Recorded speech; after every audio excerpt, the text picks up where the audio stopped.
Okay, sorry guys. It seems to be either related to OBS or related to Facebook. I've turned Facebook streaming off and it's working fine now.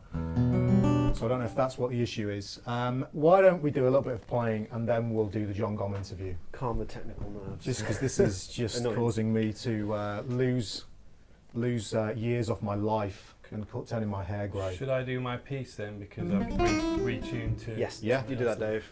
We'll enjoy. Right, do you want to introduce this then, Dave? And then I'll turn the mics off so people can hear. Alright guys, so this is a piece called County Down by an amazing guitar player called Phil Keaggy.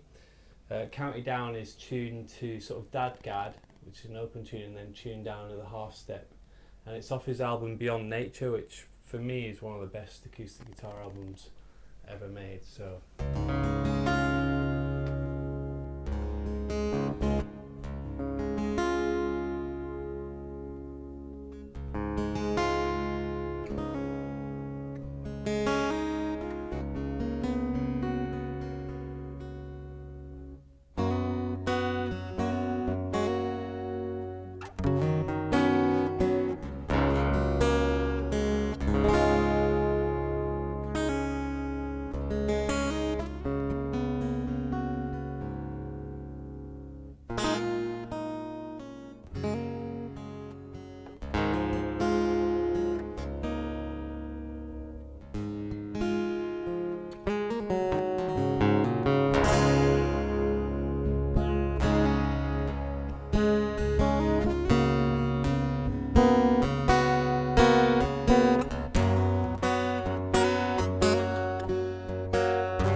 County Down. It's in Dadgad, and I don't play much acoustic, but that's the one that I play at Christmas, and everyone goes, "Oh, so you can play guitar then?" That was amazing. So what's the tuning on that? So it's Dadgad, but it's down a half step, which would make it Okay. C sharp, G sharp, something like that. But so you tune it D, A, D, G, A, D, and it's hard to make. Of course, it's semitone. Yeah, it's a semitone down. The reason I tune it semitone down is, well, first because Phil Keaggy does, and the second reason is it just makes the strings just that little bit looser for some of the bends, which are really hard to do though. If in the standard Dadgad, that's quite hard to do because What gauge strings do you have on there? I have Phil, I think it's 12s. I've got 11s on here. Daddario nickel bronzes. Oh, bronzy! Bronzy. No, I'm just joking. I just got an endorsement from Daddario, so I've been kind of joking and always So we're teasing him a bit about it. talking about Dario Schill. I'm very proud of him as well. So yeah, open tuning, guys. Really cool to get into. Obviously, Andy McKee. Have you guys seen Andy McKee play? Man, every time I see that guy play live, he's playing live soon as well. Actually, he's about to tour the UK again. Definitely get out to see him. Incredible gig. And John Gomm tours as well. Well, we'll try this John Gomm interview again because it should be working now, I hope. If it doesn't, I'm just going to punch a hole in the computer. So we'll see. But John talks about tunings in this as well. So let's see if this works. It was working 5 seconds before we went live. So let's see. Nizar, there was a bit of Ragamuffin in there as well by Michael Hedges. Good spot. Yeah. Oh, really? Cool. Yeah. Nice that people know what they're viewing. That's awesome. I didn't know that. Okay, let's try this, guys. We'll see.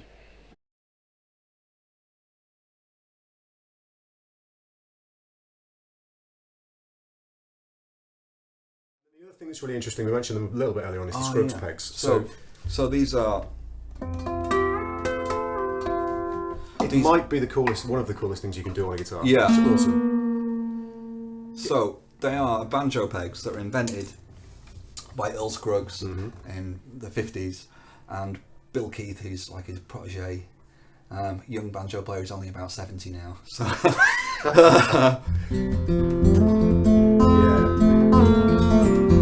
So they are for doing these tuning tricks. That's what they're designed for. And you probably know this, being a real kind of guitar aficionado or guitarists aficionado, that Adrian Legg was the guy who started doing that. Yeah. Really, I think late 80s he was releasing records. Or he started releasing records. He's still releasing them now. And he was the first guitar player I ever heard of doing it.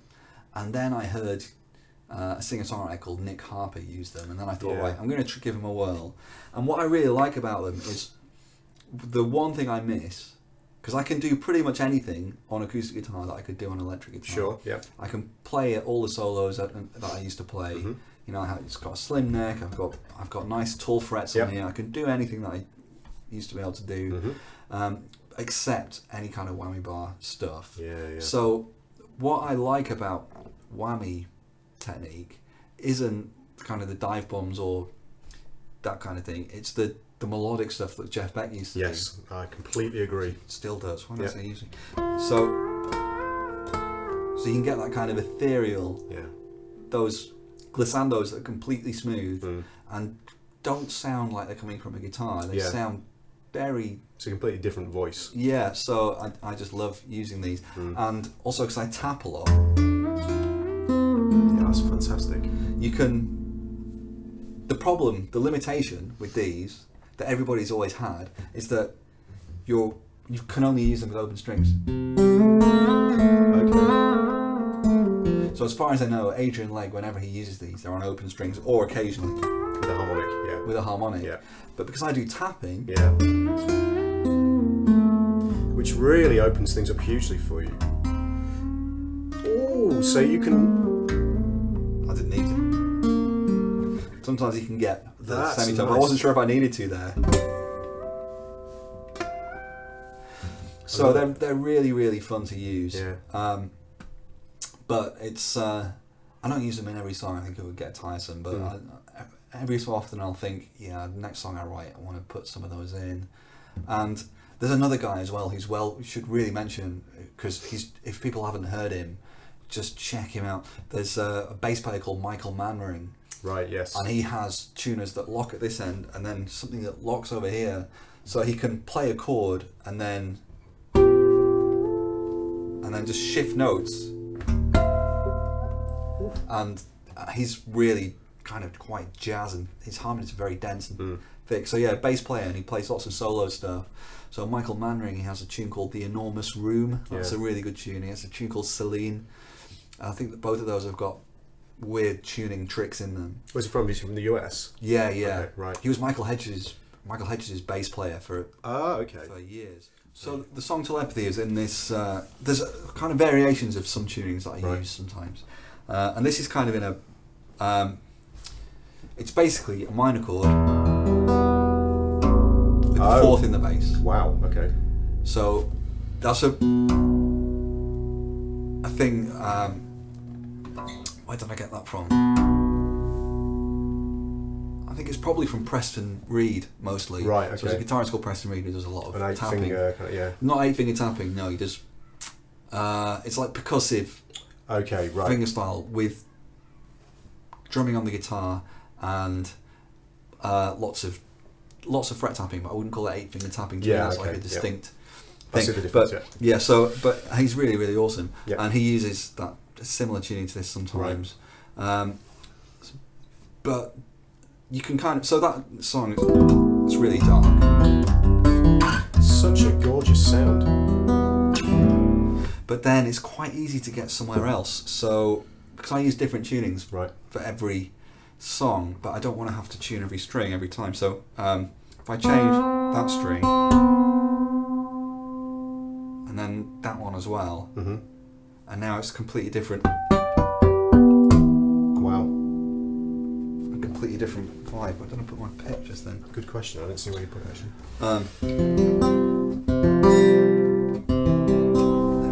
So now I have. Yeah, that's the only issue if you're tuning all the time, I guess.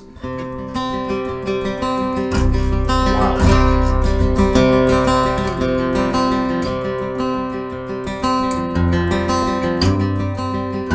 And it's now quite pretty. I can't remember how this song goes.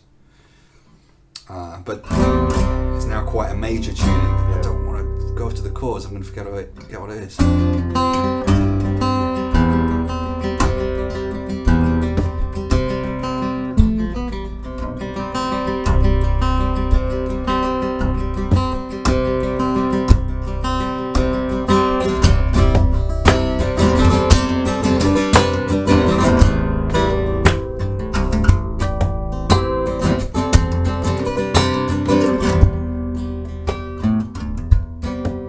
And then I'll just kind of experiment and try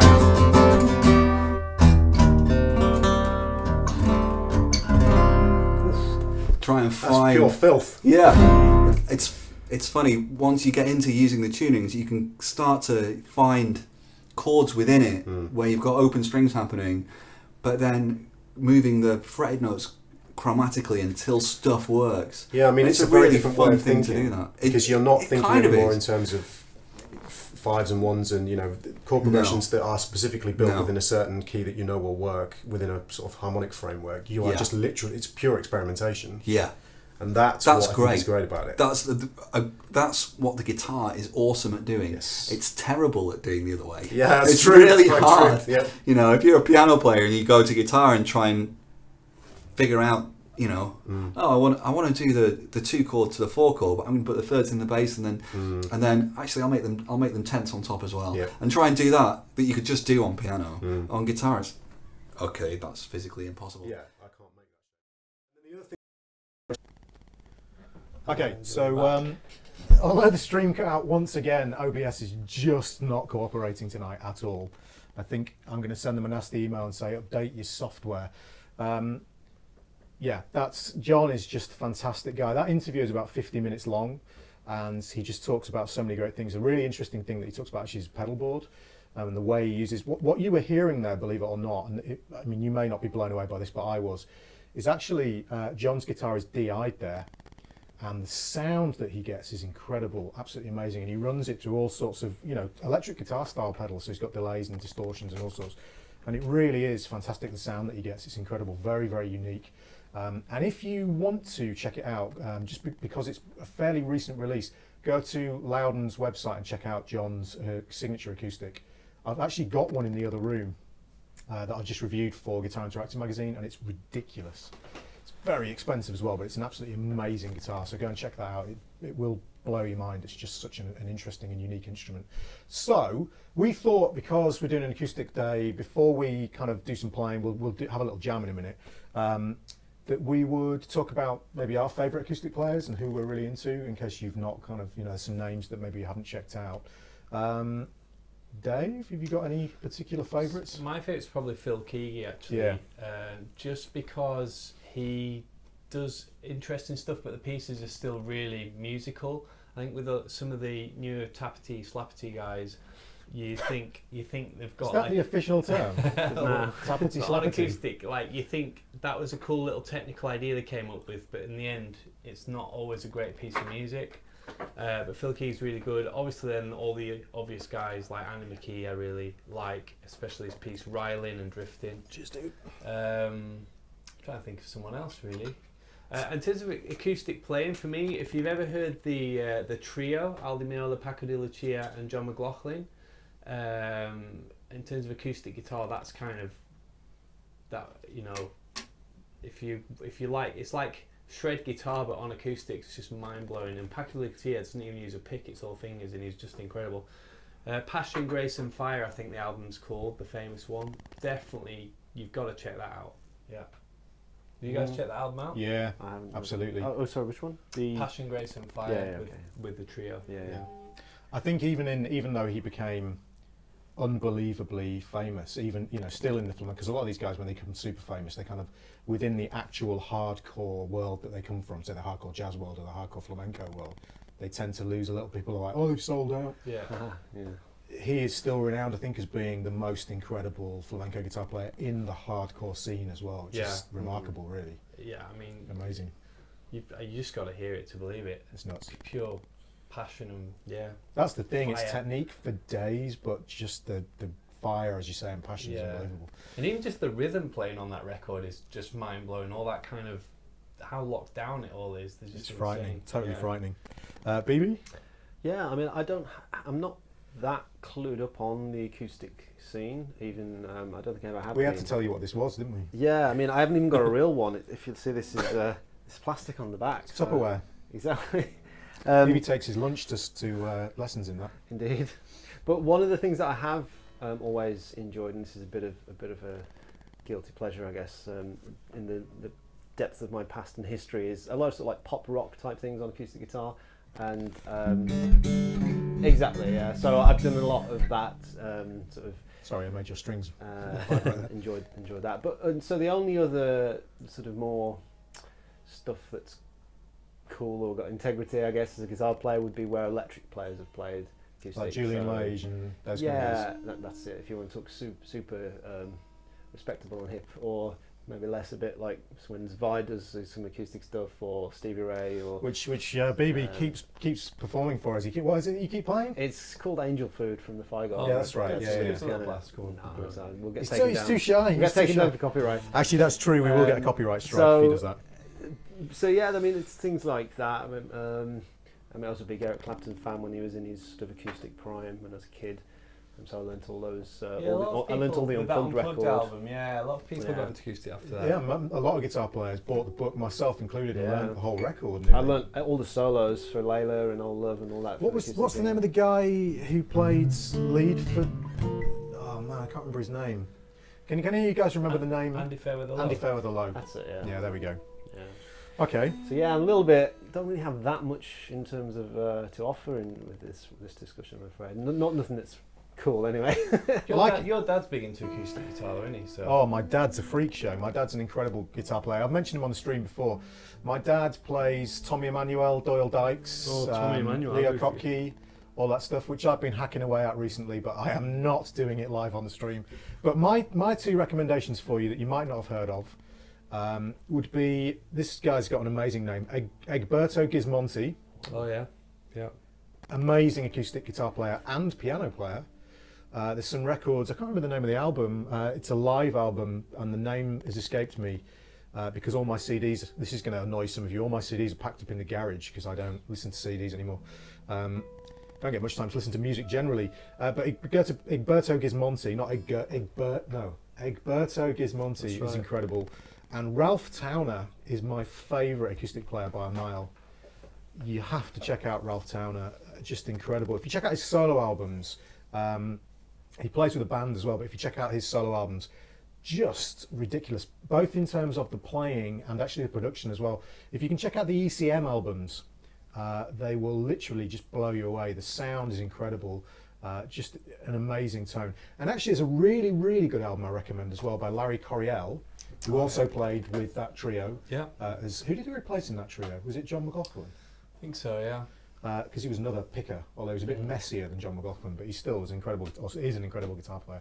He has an album called Dragon Gate, and that actually is the album that got me into jazz in the first place. When I did my audition at Leeds College of Music, I actually played the tune Dragon Gate for my audition on acoustic, funnily enough, and that album is amazing, both in terms of he's playing an ovation, just like that one, and the sound is quite thin and brittle, but it just works so well, and I have a very kind of soft spot for it because of that period of my life when I was listening to guitar. And my dad introduced me to it, and it was the total polar opposite of what he did. All picked, jazz harmony. My dad plays, as I say, a lot of kind of more folky and bluesy kind of harmony. But check out my dad's YouTube channel. If you type Richard Quayle guitar, you'll find him. But yeah, that album Dragon Gate, man, what an album! And if you can find the old vinyl of that album. The vinyl comes with a transcription book as well, so you get all the transcriptions of all the solos in the head. Very weird in that time, in the 80s, I guess, for an album to come with a transcription book inside the LP. That's some value added. Incredible, yeah, absolutely, which is how I learned the track, because my transcribing wasn't good enough back then. So there's some stuff for you, some players for you. Ralph Towner, Egberto Gismonti, Larry Coryell, Phil Key. Didn't you mention another guy? Andy McKee, and Eric Clapton, the pop guys. Yeah. That's all right. It's fine. It's good. You can't beat a nice kind of. Those chords just ring better on acoustic, don't they? So, why don't we have a little bit of a play? Yeah. It kind of feels like, I don't know why, because we've all got acoustics in front of us and we're sat around in a circle. It kind of feels like a school lesson or something to me. It feels a bit strange. We play Chasing Cars. This feels.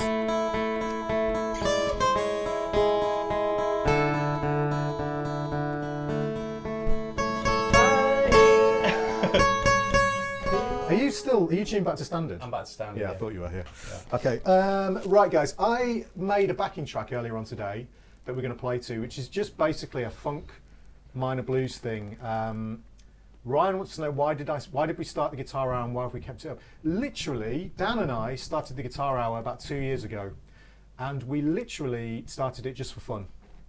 And also to add a little bit of live realism to the guitar scene, which we kind of felt at the time was descending into lots of people doing tons of edited YouTube videos and stuff, really heavily edited material, and we wanted to play live for people, and so that's why we did it, and we just enjoy it, don't we? Yeah. We do normally. When it goes. Today has been I think an we all absolute have different nightmare. reasons for being on it as well. Like, I like it because it's really positive, and it seems like a lot of the guitar community is quite negative and judgmental, whereas on the show we just go for it and have fun. Absolutely. I'll try to encourage other people to do the same. Yeah. I've just noticed that that BB's wearing his shawl. I hadn't noticed before. Yeah. That's what my lab's clipped to. Oh yeah. So guys, we're going to play over this. Let me just tell you what this track is. I'm going to make this track available on the Facebook page, even though we've fallen out with Facebook today.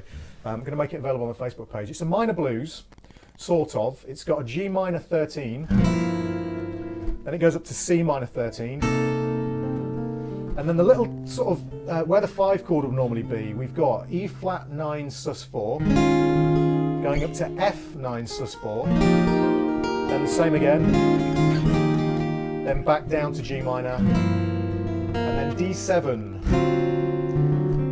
And the vibe here, if you guys want to play over this track, when you get to that,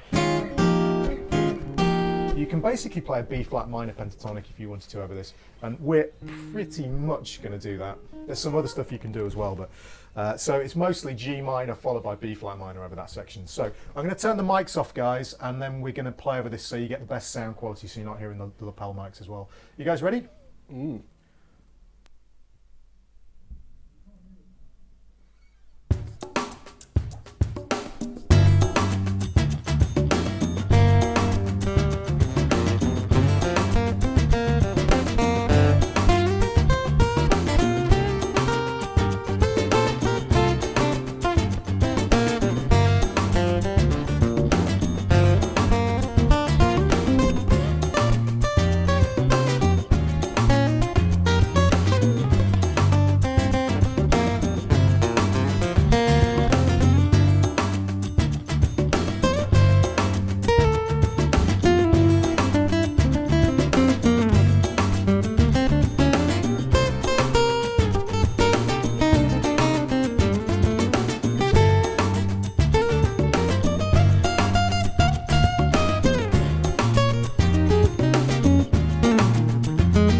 we go. There we go, guys. That was fun. Sorry, you kept getting that horrible bit here. Yeah. So I'll make that backing track available on the Facebook page. Yeah, it's cool. It's fun to actually play over it, and it's a little bit challenging on the ending and turnaround. It's weird because you would think it would be 2 mixed Lydian chords, but it doesn't work that way. But anyway, go on. No, I was just thinking when playing acoustic without using the open strings as resonance for me feels really hard. Because Playing as a lead instrument. Well, yeah, because when you go to play lead on acoustic, it's just not even. When I pick up acoustic, I don't. It's like a different instrument to electric guitar for me. I don't ever sit and play it like shreddy stuff like electric, because I'm always thinking of wondering what the open.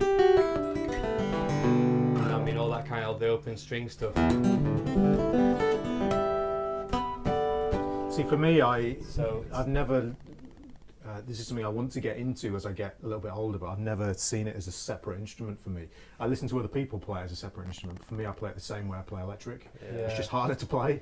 Right. So my approach has always been the same, but I want to get more into that stuff. Yeah, I'd love to as well. It's just weird, like, because as soon as you get into like a G jam, like I'm just like, wow, I don't even know where the harmonics are. That feels like, like I should know, but I can't. Struggling to. So yeah, it felt kind of weird. Because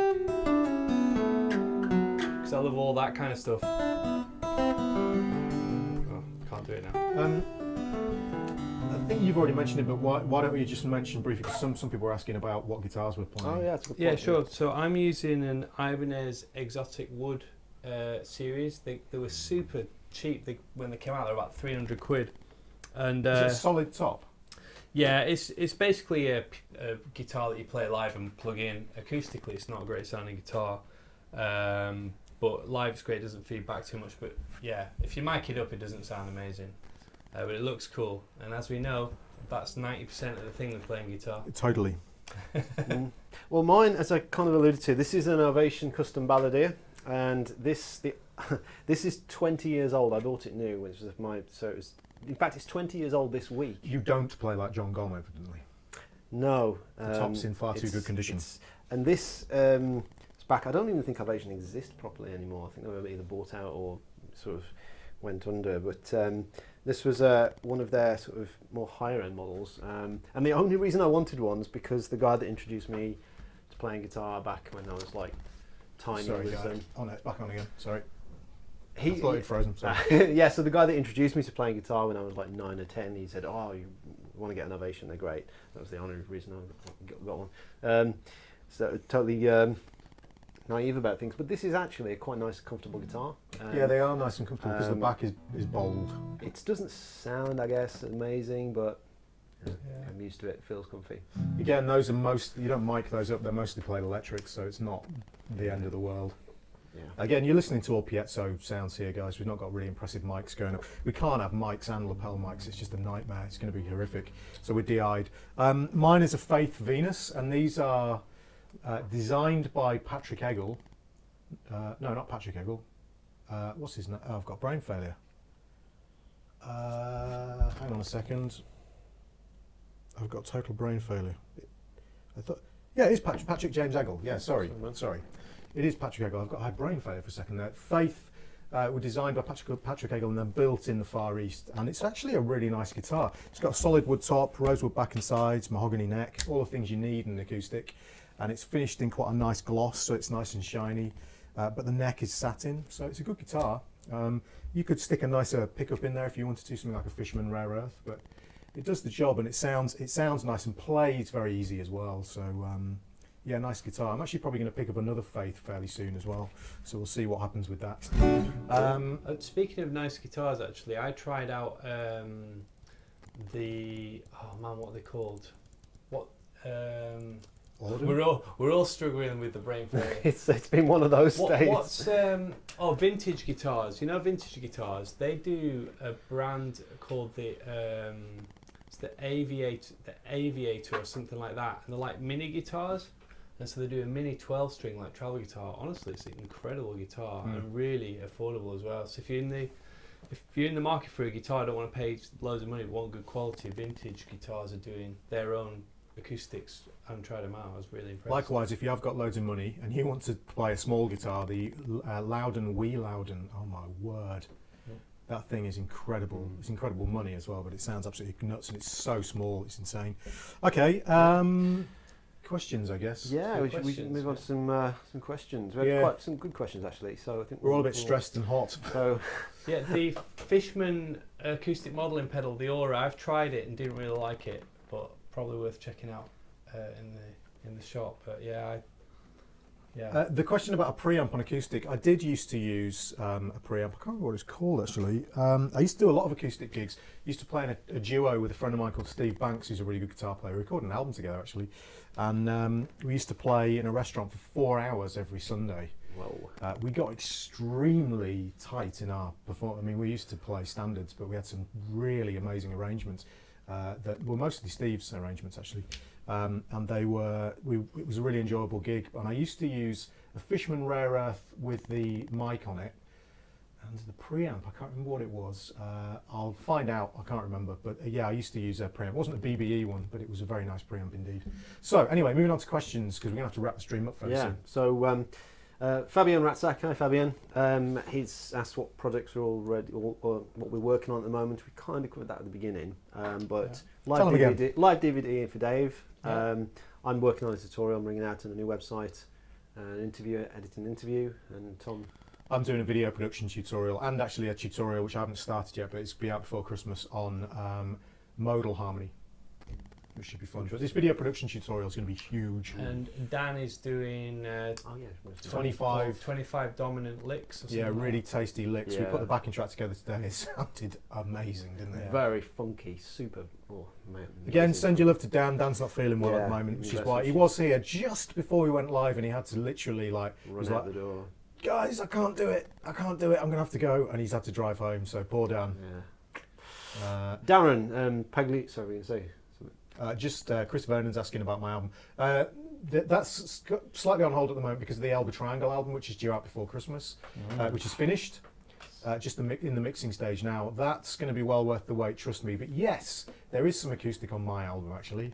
There is a tune that is an absolute nightmare to play. But it's beautiful. Some of you might have heard a little bit Sounds before. It kind of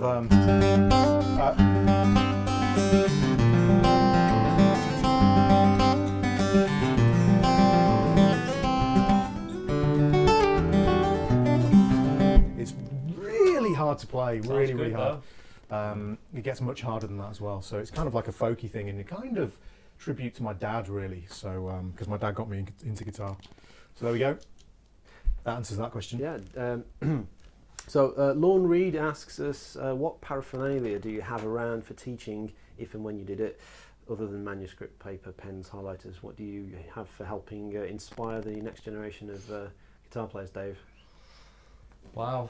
And any cool toys or? I use Riff Station a lot for teaching. Riff Station's software is about €30, and you can drag the whatever MP3 or whatever in there and slow it right down, and then loop it in sections, and then whatever speed, I'm talking more about beginners here, but whatever speed they can play it out, then I can export that onto a USB stick. But that's my favourite tool for teaching, I say. Riff Station. I bang on about it all the time, but iReal Pro, an app on the iPad. Other thing would be Mark Levine Jazz Theory Book, something else I bang on about. And then an app called AnyTune, which is an iOS and Mac app, which is similar to Riff Station in that you can slow things down for transcribing and, you know, giving students like backing tracks that are slowed down at various tempos for them to be able to work on things at different speeds. So those are three cool things I think that any guitar teacher would be useful to have in their bag. I guess two things I can recommend. One is Drum Genius, which I've mentioned before, which is an awesome app, Drum Genius. The other is a recording device. Make sure you record all your lessons, provided your teacher's happy with it. I record all my lessons for my students, whether it's on Skype or whether... I don't teach very much these days, to be honest, guys. I can't remember the last time I actually did a lesson. I was actually supposed to do one tonight because I double booked myself, but I had to cancel it. But very rarely do I do Skype or in-person lessons these days. But when I did used to, I would always record the lesson so that the student could go away and kind of work on the material afterwards. So definitely do that. Plus Guitar Pro, Oh yeah, guitar. invaluable Oh, yeah, for Guitar. guitar lessons if you're a teacher. It's a really good value proposition, I think, and I've started doing that myself, recording the Skype lessons, because you can do that with a call recorder, and it just means that they can take that away and get even more out of it. So it's very, very useful. Yeah. Absolutely. If you're really sneaky, you can do a Skype lesson and record it and not tell the teacher. Just, you might want to do that. You might want to try that. Darren Pagliuca, sorry, I'm butchering your name. Hey guys, love the show. Happy Thanksgiving. Well, happy Thanksgiving to you. Oh yeah, happy Thanksgiving, Yeah. people in the USA. Sorry. My question is, what's the best way to build up your speed? Oh, sorry. My example, for example, the solo section is 16th notes at 160, and I can only play them at 80. What techniques do you recommend for getting to a faster speed? Man, I can't talk about picking. I can only talk about legato. I am not fast at picking, but with legato, for me, the thing that got me to be faster was working on the consistency of my technique. So things that you wouldn't normally think about. So things like, think about exactly how relaxed all of the fingers are. So you have to play slow when you do this, obviously. I mean, really slow. And play really slow for a long time. I didn't do that thing where you gradually speed up with the metronome. I don't really believe in that. I believe in it up to a point, but then, the brain can't send enough information quickly. It has to send packets of data as opposed to individual finger movements. So that doesn't really work, that concept for me, although people still teach it. So I like to think of the idea of, especially with the legato thing, and this could probably translate to picking as well, is the consistency of where the fingers are on the fretboard, so the fingertips, how close they are to the frets, how much tension you've got in each finger, what the wrist is doing, are you swaying from side to side as you're moving, and that in that way kind of adjusting the angle that each finger has to attack the fretboard by. So when I teach legato speed, I always teach the consistency of the technique first. And actually, I hate to say it, because this sounds like a bit of a dick thing to say, but actually if your technique is really consistent and it works well, as far as legato is concerned here, I'm not talking about picking because I'm not an expert in picking at all. Literally all you have to do is wiggle your fingers faster. And that sounds like the biggest dick thing to say in the world, but it's true, because if your technique is consistent and it's always the same, then you just literally do those movements quicker and you will find it will work. Whereas with picking, maybe you can come in on that. I think Dave's probably the one for that. Yeah. Well, the thing, I'm not really an alternate picker though. I massively cheat. So we can't really, I don't so want to give too not- much advice on this really. okay. However, what I will say is, if you go on Bulletproof Musician, Google that, and it's all about practicing and ways of practicing and theory, and there's loads of articles about how the research that's been done, not just in playing picking, but playing golf and all these kind of things, and all this research has been done of ways of practicing that really works. I've had a look at a few of those things. When it comes to alternate picking, I always find a way out. So for example, I'll give you an example. Paul Gilbert lick, yeah. I can't do that really. Not gonna- So I'll cheat it and go.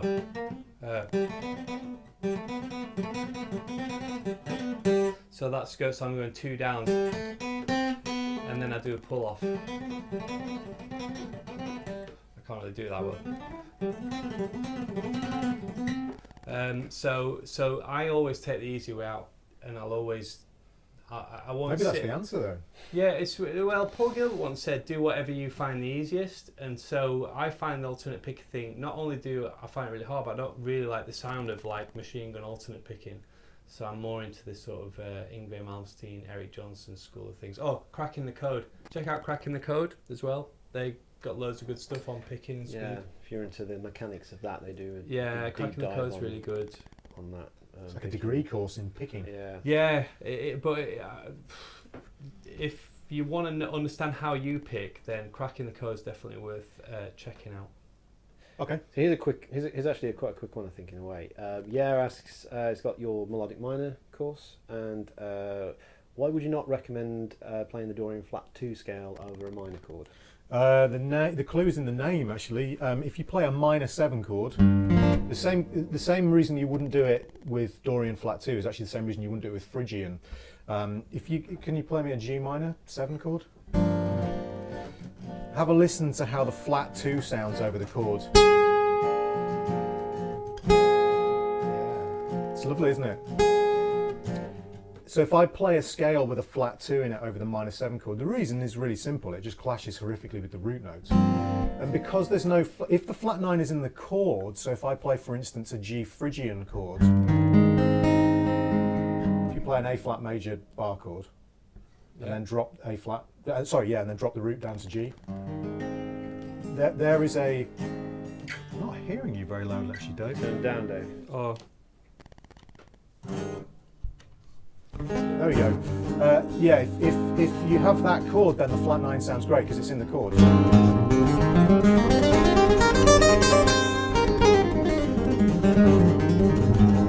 But if you play as a straight, we'll have to change the key now because they're hearing Phrygian now.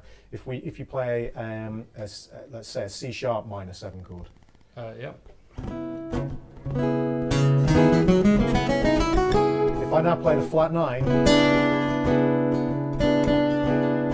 so that is the note that sounds wrong, because remember it's a Dorian flat 2, so it's a Dorian scale. All those notes sound fine, but the flat 2 sounds bad. So the chord that you would play it over, if you play an A flat major triad like that, okay, and then drop the top 2 notes back a fret, and now bar across for the G with the first finger. Like that. Yeah, don't play the A string. So that's the chord that this.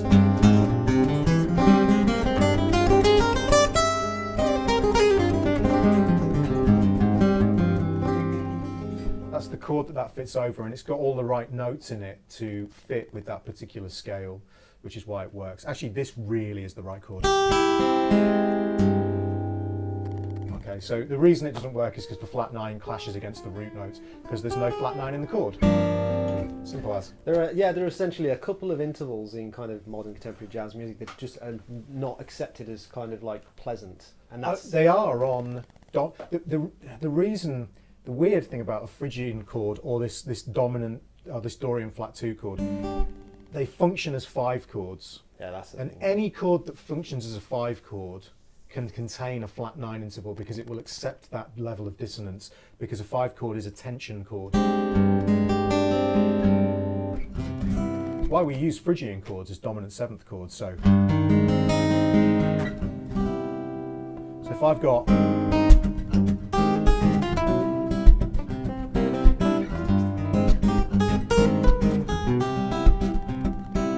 that's why that Phrygian chord works as a 5, because it's got that flat 9 in it. It kind of adds that tension that you need. Yep, cool. So Anthony Lacey asks us, your approach, guys, to building melodies, like finding them in scales in real time when improvising. This topic is really tough for me because I realise that this thing is quite shady. Like you can't play random notes from the scale and get a good melodic phrasing. It's more like you should hear notes in your head and build melody from there. Okay, you've hit the nail on the head for me, which is that you will play, or you will if okay, this is kind of a slightly people won't necessarily believe me straight away, but trust me, you will always hear and sing, even if you can't actually pitch the notes properly, you'll sing a more creative and better solo than you'll play, because you don't have the technical restrictions of the instrument. And that means that when you sit and you have, let's say you've got, I don't know, that G minor 7, when you see a Dorian scale, you're seeing this. Which means that, let's say you play this note, there's a really high percentage chance that you're going to follow it with that note, those 2 notes, rather than hearing a melody. You're going to go by what the fingers and the eye tell you to do. Now, at first, that's no problem, because actually what's going to happen eventually is your eyes are going to inform your ears, and your ears are going to start to tell you what to play. But one thing I absolutely recommend you do is you sing while you play. Just don't do it in front of other people if you're not very happy about it. You will always play a better solo if you're singing, even if you're not pitching the notes or playing the notes that you're singing. Eventually those 2 things will come together. It's like they start off way apart from each other, and as you practice more and more and more, you turn into George Benson if you're very good, but I never did. But you start, if you sing, you'll play much better solos, trust me. Yeah, I mean that's what I do with composition. I'm still not really that good at doing it when improvising. When I write, I pretty much sing. Yeah, you said you do that a lot, don't you? Yeah, I do that a lot. So I usually sing the melody first and then harmonise it later. I wrote one of my tunes after Dave told me that method, and one of those tunes is based around that method. It really works. So yeah, just I think it gives a more natural, more vocal quality. That's how I write all the melodies on my album anyway. Cool. Carl Green. Hi, Carl. How you doing? Any advice on not feeling overwhelmed by the variety of things there are to study in music guitar? Say that one more time, sorry. So, any general advice on not feeling overwhelmed by the variety of things there are to study in music or guitar? After 2 decades, I still feel like a wee babe. I have a terrible habit of feeling that by focusing on A, I'm neglecting B. Yeah. So I felt like that when I finished the guitar college and we'd learn all these different new styles. I think you can't be brilliant at everything. So my approach is to really focus on the things that I like, firstly, and B, the things that I'm good at. And I think that kind of is what makes your style. I think there's a lot of thing now, like you need to be able to play all styles and things like that, and I think it's good to inform yourself educationally of what else is out there, but I think repeating certain ideas a lot is what gives you your own sound. I mean, if you listen to someone like Eric Johnson, he repeats a lot of the same ideas, but he draws on a massive amount of styles, but you can recognise him anywhere. So my take on that would be, and I've just thought of this, so if this sounds really bizarre then just ignore it, but it's literally just popped into my brain. What you're talking about there is the equivalent of trying to learn every word in the dictionary just for the sake of it and learn the meaning of it, and then you'll never use 97% of those words when you're actually talking. And what you end up with there is you start at the beginning and you're so you start with the word aardvark, which I believe is the first word in the dictionary, but I might be wrong. And you're on aardvark and you're thinking about the words that start with the letter Z or Z for our American friends. You can't approach music that way. You have to think in terms of, okay, like Dave said, what interests me? That's the first thing. And secondly, what's useful for me and what do I need to work on in order to either, so if you work as a musician, what do I need to do in order to keep my job? And secondly, if you don't work as a musician, what are the things that I really enjoy? And out of those things that I really enjoy, what interests me the most at this point? And don't feel guilty about the fact that that's what you're working on. Yeah, I think you can push a few doors as well. Like I spent a lot of time looking into hot country stuff a few years ago, but now that I'm really focused on composing, I don't really spend hours and hours honing my legato technique or whatever. Just, because at the end of the day, I'm going to learn a lick and put it on the album. So there are certain things like I want to get better at my use of harmony.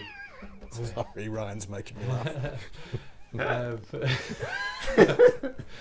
So I want to get better at use of harmony and jazz harmony, but only to inform my composition, not necessarily to start playing loads of stuff over changes, if you know what I mean.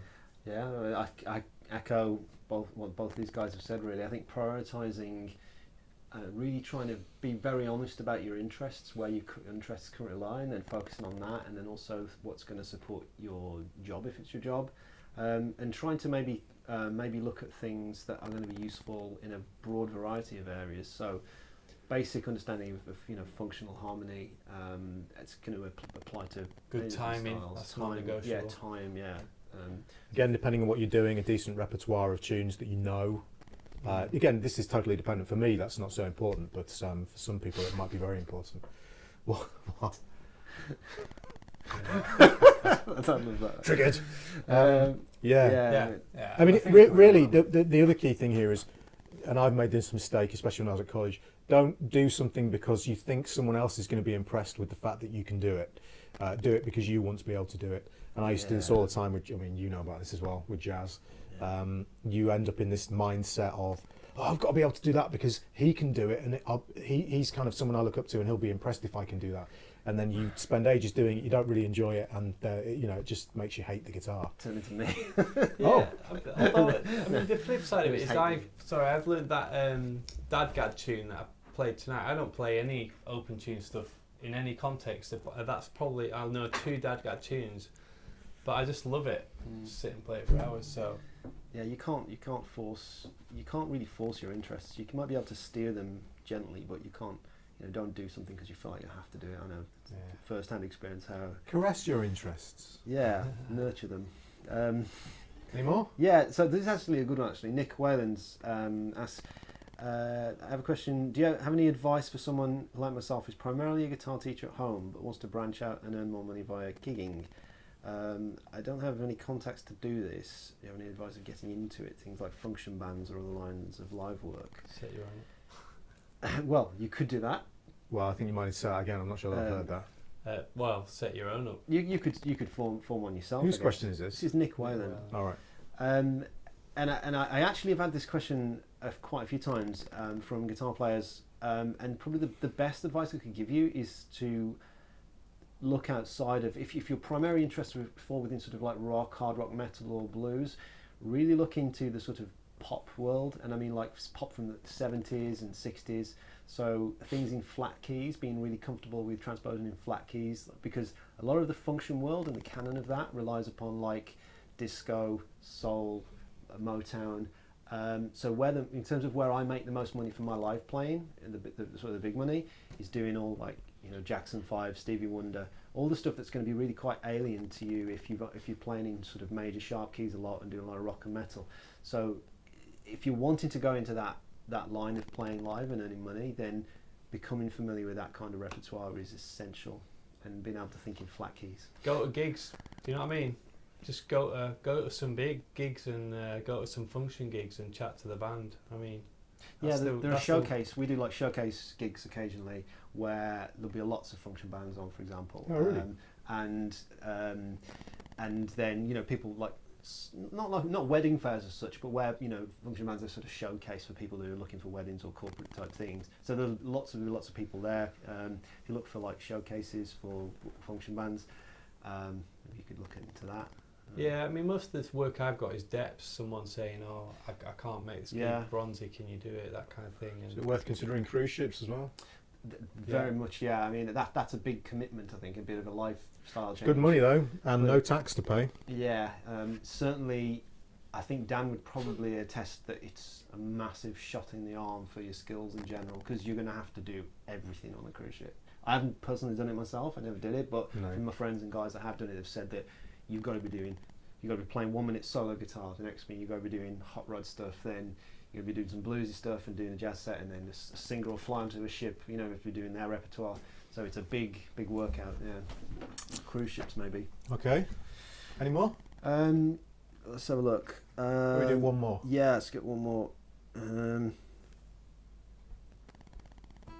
Okay, yeah, we'll do one more and then we'll save some more for next time. So Otto, sorry I haven't got your last name, but Otto.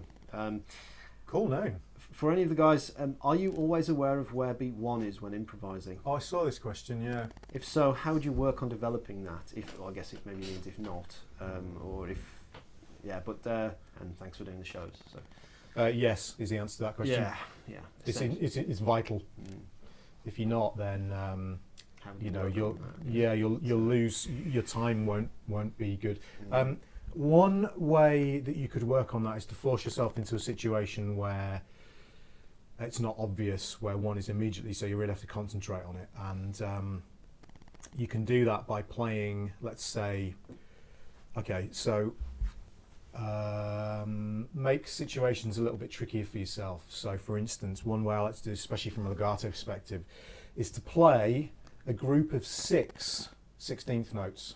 Okay, normally grouped in 4. So you get this, you get...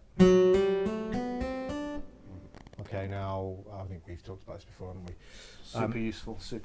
If you tap your foot, so you've got dagger, dagger, dagger, dagger, dagger, dagger, dagger, dagger. Yeah, if bronzy does that. Now, if you play 16th notes and you pick them, you can accent the first note of every group. So you would get... That would be, oh my word, I have a lot of reverb. Some talent booster on that. Absolutely, sorry about that guys, I hadn't realised there was that much reverb. So there you can actually accent 1, 2, 3, 4, 1. But if you're playing legato, that's much, much harder to do because you've got that group of 6, and what most people want to do is complete the 6. They see that as the beginning of the bar, which it isn't. This is the beginning of the bar. Because you're used to, as a guitar player, grouping things in the number of notes per string. So that's one way you can do it. Or you can take a rhythmic approach and you can say, okay, I'm going to play a group of 5 notes. So my rhythmic group is 5, but I play 4 and then leave a gap. So you get... Okay, so that will be your grouping. Dagga da ga da dagga da dagga da ga da dagga da da. Okay, so dagga da ga da dagga da dagga da ga, and that would be where your 1 is. So dagga da ga da dagga da dagga da ga da da. Okay, and you've got to learn what that sounds like. Because if you just play groups of 4, if you just go, it's far too easy. You've got to make life difficult for yourself before it becomes obvious where 1 is. Does that make sense? Yeah, at risk of sounding like a shill for big quail, modern legato 1 and 2 actually do cover that extensively. So if you're wanting to work on your sense of note groupings and time across, I mean, Tom's modern legato. Shall I do the advert and then you're not doing it? You're not a shill. So yeah, if you go to www.tomquayle.co.uk and then go to the lessons page, although it's actually focused on legato, if you check out Modern Legato Part 1, you don't need Part 2 if you don't want to, but Modern Legato Part 1, Part 3 is to do with line building. If you buy Modern Legato Part 1, you could take all of those exercises that work on the rhythmic groupings and knowing where beat 1 is instinctively and do it with picking or sweep picking or tapping or any technique. It's just that I use that for legato because it's more of a problem with legato.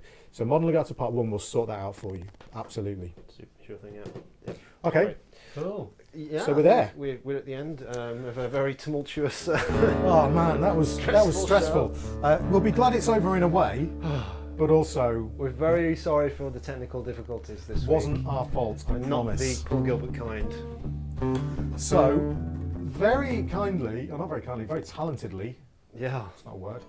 Dave has come up with Impressively. There you go. Dave's come up with an acoustic version of our theme tune, which we've played twice.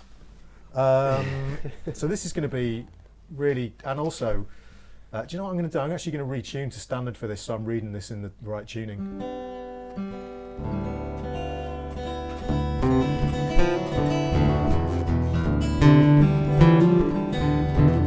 Oh, I'm loud.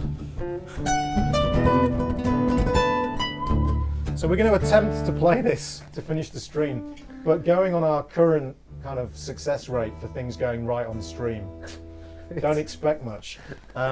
So we'll see. But this is an amazing. Dave's done a phenomenal job. I'm just thinking of you guys seeing the angriest guitar player in the world video. I can just imagine us turning into that guy at the end of this stream. Like these smash much more easily than electrics as well, so that could be fun. All right, guys, so we're going to try and play this. I'm going to turn the mics off. So once we're done, we'll just wave at the camera and then I'll stop the stream.